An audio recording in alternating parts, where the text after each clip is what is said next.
சீமான் அவர்கள் வெறும் 5% வாக்குத்தான் வாங்குவாரு அடுத்த 2026 தேர்தலில் அப்படின்னு சொல்லிட்டு ரங்கராஜ் பாண்டே அவர்களோட கருத்து கணிப்பில் வந்து சொல்லப்பட்டிருக்கு அப்படின்றது ஒரு முக்கியமான விஷயமா இருக்குது.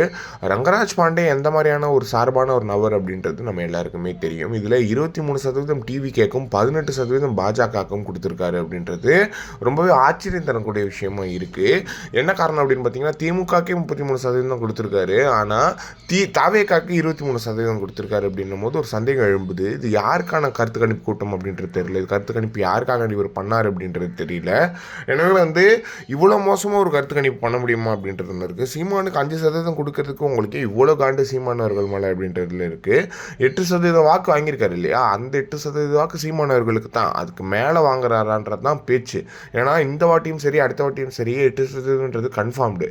அதுக்கு மேலே சீமானவர்கள் எவ்வளோ சதவீதம் வாங்குறாரு அப்படின்றது ஒரு 12 ஒரு 13 அப்படின்றது தான் பேச்சே தவிர, நீங்கள் அதுக்கு முன்னாடி 5% குறைஞ்சிருவாங்க அப்படின்றதுலாம் நாம் தமிழர் கட்சியில் கிடையாது. இவ்வளோ வருஷமாக நீங்கள் பார்த்த அரசியல் இது கிடையாது அப்படின்றது ஒன்று இருக்குது. ரங்கராஜ் பாண்டே இன்னும் தமிழ் தேசிய அரசியல் புரியலையோன்றது ஒன்று இருக்குது. ஏன்னா இது கருத்தால் உருவாக்கின கூட்டம் அப்படின்றது ஒன்று இருக்குது. இது சும்மா சினிமா பிரபலங்களுக்காக விழுந்த ஓட்டோ அப்படின்ற மாதிரிலாம் கிடையாது.